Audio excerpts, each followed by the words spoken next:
안녕하세요. 테린이 아빠입니다. 2025년 4월 12일 새벽 3시 45분에 영상 찍기 시작했고요. 자다가 잠깐 일어나서 미국 시장을 봤는데 미국 시장이 급등을 하고 있고 그 급등한 이유가 이제 어떤 이유인지, 그리고 미국 시장에 어떤 것들이 올라가고 있고, 지금 이제 시장이 저는 바닥이 통과되고 있다라고 이제 4월 7일 날 저녁에 영상을 올려드렸는데, 그리고 나서 사실 며칠 더 밀리긴 했어요. 사실 이제 미국 시장이 반등을 해야 국장도 반등을 하기 때문에 미국 시장이 중요하고, 거기에 이제 트럼프의 어떤 의도가 중요한 상황이었기 때문에 딱히 이제 뭐 추가적으로 영상을 올릴 건 없었다라고 생각을 해서 일단 지켜만 보고 있었던 상황이었는데, 4월 7일 날 이제 올려드렸던 영상은 지금 이제 시장이 바닥쯤이니까 베타를 높여야 되기 때문에 주식 종목수를 줄여야 되고, 저베타 종목을 그래도 좀 고베타 종목으로 가야 되는 상황이다. 그리고 업종이 이제 수급이 비어져 있는 것들이 어떤 것들이었기 때문에 그쪽으로 봐야 된다. 뭐 이런 영상을 올려드렸어요. 이번에도 이제 비슷하게 미국 시장이 뭐가 많이 올라가고 있는지, 어떻게 우리가 무슨 이유로 올라가고 있는지 같이 한번 보도록 하겠습니다. 새벽에 이제 일어나서 보니까 트럼프가 이제 중국을 제외하고 모든 국가의 관세를 90일간 중지를 합니다. 그리고 중국은 125%로 추가 인상을 하게 되고, 기타 국가는 이제 그 90일까지는 이 10%를 주는 것 같아요. 그래서 이제 이거를 보고 충격 먹은 건, 처음에는 이제 미국이 우리가 미국이 뭔가 왕따가 될 것 같은, 미국을 제외하고 관세를 막 때려 넣으면서 본인들이 이제 왕따가 될 것 같은 그런 분위기에서 갑자기 이제 중국만 때리게 되는 그런 모습으로 확 바뀌어 버렸습니다. 그러니까 중국 입장에서는 뭐 우리는 이제 관세를 막 같이 보복 관세를 올려가지고 너네가 하든가 말든가 우리는 보복 관세 올릴게요. 너네 그런 식으로 하면은 너네만 고립될 거야. 라고 하는 그런 스탠스에서 갑작스럽게 이게 방향이 뒤집어지면서 중국만 지금 고립되는 상황이 됐기 때문에, 제 생각에는 이런 상황에서 중국은 본인들만의 고집을 할 수가 없죠. 중국은 이제 타 국가들과의 어떤 그 연합이나 이런 것들을 통해서 벗어나려고 하는 모습이 있었던 것 같은데, 미국이 이제 저로의 한 방을 때렸다, 카운터 펀치를 날린 것 같다, 저는 이렇게 생각을 하고 있습니다. 뭐 물론 이제 미국의 채권 금리가 막 올라가고 이러니까 거기에 이제 트럼프가 좀 쫄려서 이렇게 막 바꾼 거 아닌가 이런 생각도 들긴 한데, 어쨌든 지금 현재 상황으로는 중국이 고립되어 버린 상황이기 때문에 중국은 결국 미국과 협상에 나설 수밖에 없는 상황이 되었다라고 저는 생각을 합니다. 지금 야간 선물의 경우에는 한국의 야간 선물도 대략 한 5%대의 상승을 하고 있어요. 그리고 미국 시장을 보시게 되면 그 속보가 이제 시장에 뜨고 나서 나스닥이 한 10%씩 올라가고 있습니다. 그리고 S&P도 한 8% 올라가고 있고요. 완전 파랑색으로 전부 다 지금 올라가고 있어요. 그리고 제가 이제 관리하고 있는, 그리고 멤버십 회원분들한테 드리는 이 피어 앤 그리드 오실레이터도 오늘 조금 전에 좀 돌려봤더니 여전히 이제 바닥권이다, 굉장히 과매도 구간이다 라고 되어 있습니다. 이거 이외에 이제 시장에서 이제 자주 보고 있는 피어 앤 그리드 인덱스는 여전히 이제 바닥권에서 이제 단박에 여기 4, 3 뭐 이런 구간에서 놀더니 지금 17로 급등을 했어요. 그래서 시장이 안도랠리에 들어가는 것 같다라고 생각을 합니다. 그럼 이제 안도랠리를 하게 되면 어떤 것들이 이제 움직일까? 결국 미국 시장에서 가장 세게 움직인 것들이 국내 시장에 영향을 줄 수밖에 없는데, 여기 보시게 되면은 핀비즈에서 그룹으로 들어가게 되면 지금 테크가 제일 가장 강하게 반등을 하고 있어요. 그리고 산업재도 있고 경기 민감주도 있고.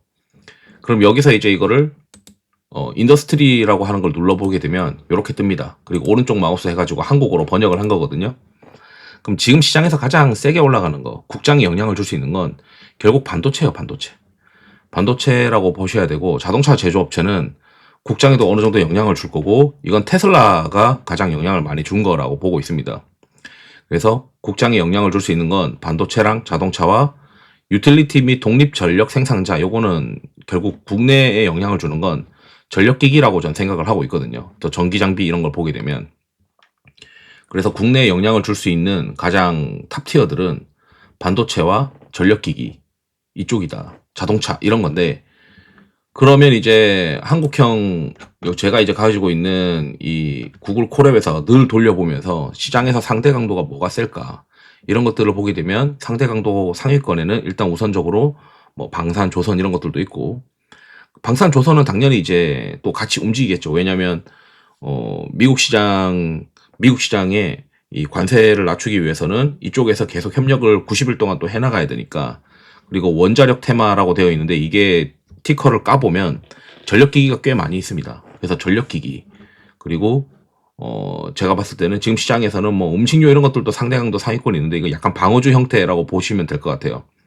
그래서 저는 이제 뭐 산업재 쪽도 지금 세니까 산업재도 영향을 받겠지만, 일단 그 죽었다가 올라가는 구간에서는 미국 시장을 따라가는 어떤 그런 모습들이 나타나면서 반도체, 자동차, 전력기기일 가능성이 있는데, 그 이쪽에서 이제 수급이 어떻게 차 있는지 안 차 있는지를 좀 테스트를 해서 봐야 되겠죠.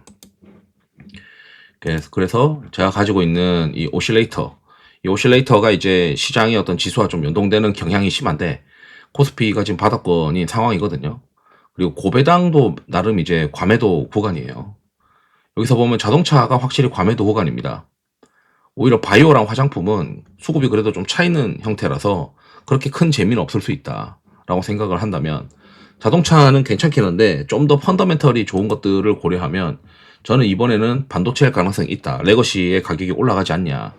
그리고 경기 침체에 대한 우려를 90일 동안 유예하면서 관세 10% 때리는, 관세 10% 정도만 일단 부과한다. 이런 것 때문에 경기가 침체는 아니네. 그럼 반도체가 돌아설 수 있는 그 그림이 좀 더 지속되겠구나. 이렇게 시장에서 생각할 가능성이 있어 보여서 저는 반도체가 지금 과매도에서 돌아서고 있는 모습이라서, 당연히 이제 삼성전자, 하이닉스가 우선적이고, 그 다음에 이제 밑에 이제 실적이 그래도 1분기 때 또 잘 나올 수 있는 그런 반도체 소부장들을 시장에서 막 컨택을 할 것 같다. 이렇게 생각이 듭니다.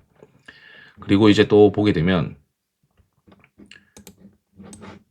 여기서 보게 되면, 그래서 반도체가 이제 가장 우선순위고, 그 다음에 이제 국장에서도 이제 전기장비라고 하는 이 섹터가 있어요.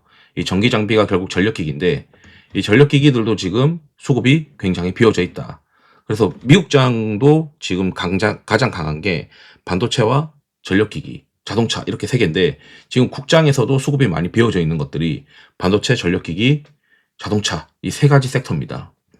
거기에 이제 뭐 삼양식품 이런 것들은 아마 식품음료 쪽은 삼양식품이 이제 핵심이라고 전 보고 있는데, 그쪽도 지금 수급이 비어져 있어가지고 채워지고 있는 그림으로 보이고 있고요.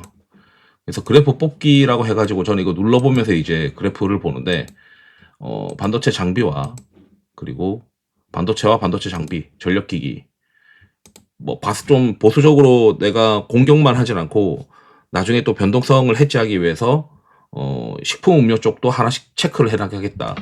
그렇게 이제 플레이할 수 있기 때문에 이렇게 지금 수급이 비어져 있어요. 나머지 이제 우주항공, 국방이나 이런 것들은 개별적으로 수급이 뭐 어떤 것들이 비어져 있는지 따로 체크를 해봐야 되는 거고, 지금 미국장의 어떤 흐름과 국장의 수급이 비어져 있는 것들, 그런 것들을 고려하면 반도체, 전력기기, 식품음료 이쪽인데, 아마 베타가 높은 것들은 반도체와 전력기기일 것이다. 이렇게 좀 생각을 하고 있습니다. 그래서 지금 이 시장이 반등할 때는 확실히 이제 미국 시장이 뭐가 가장 센지를 체크를 해야 되고, 그걸 바탕으로 국장에서도 그대로 대입해서 보면 좋을 것 같다. 그리고 시장이 이제 바닥권을 지날 때는 그냥 스무스하게 뭐 1-2%씩 움직이면서 올라가는 게 아니고, 급락했다가 급등했다가 급락했다가 급등했다가 이런 것들이 계속 반복됩니다. 그래서 국내 시장도 최근에 이제 이러한 과매도 지표가 있는데, 그 과매도 지표에 의거해서 보면 4월 9일, 4월 7일, 8일 뭐 이런 구간에서도 굉장히 급락했어요. 그렇게 급락하고 나면은 보통 과매도가 터졌다. 그러면은 다시 한번 과매수가 터지게 되면 손이 싹 바뀌는 거예요. 그걸 이제 일봉상으로는 사람들이 기술적으로 상승 장악형이라고 하는데, 지금 현재 미국 시장에 상승 장악형이 발생을 했고, 굉장한 매수가 발생하면서 손이 싹 바뀌면서 그 손이 바뀌면은 대부분의 평단이 거기로 형성이 된단 말이에요. 그러면서 어느 정도 그 지수가 중기 바닥을 형성할 가능성이 있다라고 이제 보셔야 됩니다. 그래서 시장 바닥은 항상 급락 급등 급락 급등 이게 반복하면서 손이 바뀐 다음에 시장이 올라간다. 제가 이제 바라보는 시장이고, 그래서 이번에 이제 급락한 다음에 급등하면서 상승 장악형이 오랜만에 나왔기 때문에, 게다가 시장에서 가장 우려했었던 부분들이 어느 정도 해소되면서 중국을 고립시켜버리고, 중국이 고립된 중국은 결국 협상으로 나올 수밖에 없는 상황이 되었다. 이렇게 전 생각을 하면서 영상을 마치도록 하겠습니다. 투자에 도움 되시길 바랍니다. 감사합니다.